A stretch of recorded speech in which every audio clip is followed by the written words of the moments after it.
Good morning, Sandwell. I'm all masked up on the yew tree to talk to independent candidate Darryl Magher, who many people will know, and certainly around these parts, because unlike Chris Worsley, the Labour candidate who doesn't even live in Sandwell, Darryl actually lives in the ward on the yew tree.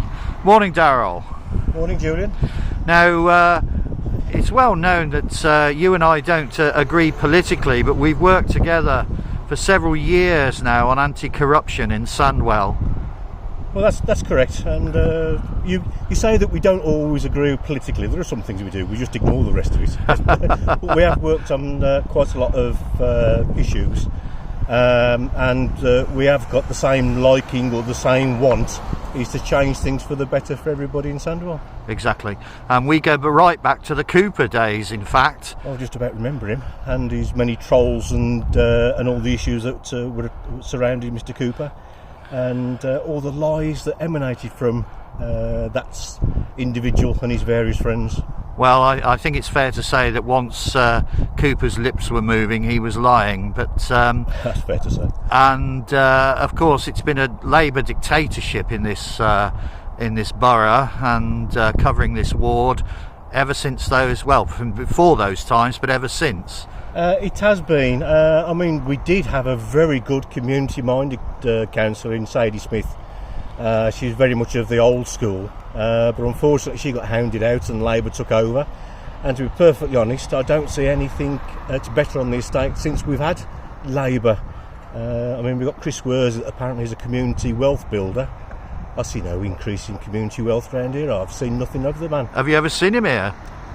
When he's been walking the dog, I've seen him occasionally. The last time I saw him, which was a bit of a shock, I did see him coming out of the council house after he put in his nomination forms. Perhaps I should have asked to have a look at his declaration then on his nomination forms.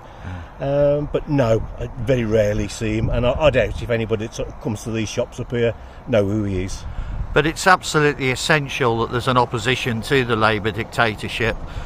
We've seen the fraud, the corruption, the incompetence year upon year. There has to be some scrutiny from now on. Well, absolutely, and I mean what we've had for years is basically the scrutiny in Labour or scrutiny in the council have been scrutinising themselves, marking their own homework. Exactly, and it's wrong. And I think there's an opportunity for opposition parties and independents, and don't forget some independents are former Labour councillors that have left the party or been suspended and then left the party because they were whistleblowers.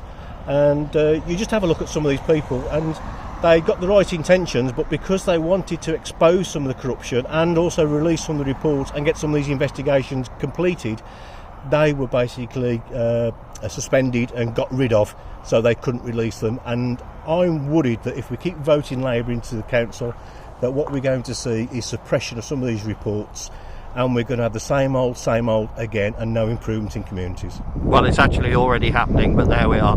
Okay, Darryl, I'll speak to you again before election day, and good luck on the day. Excellent, thank you very much. Cheers.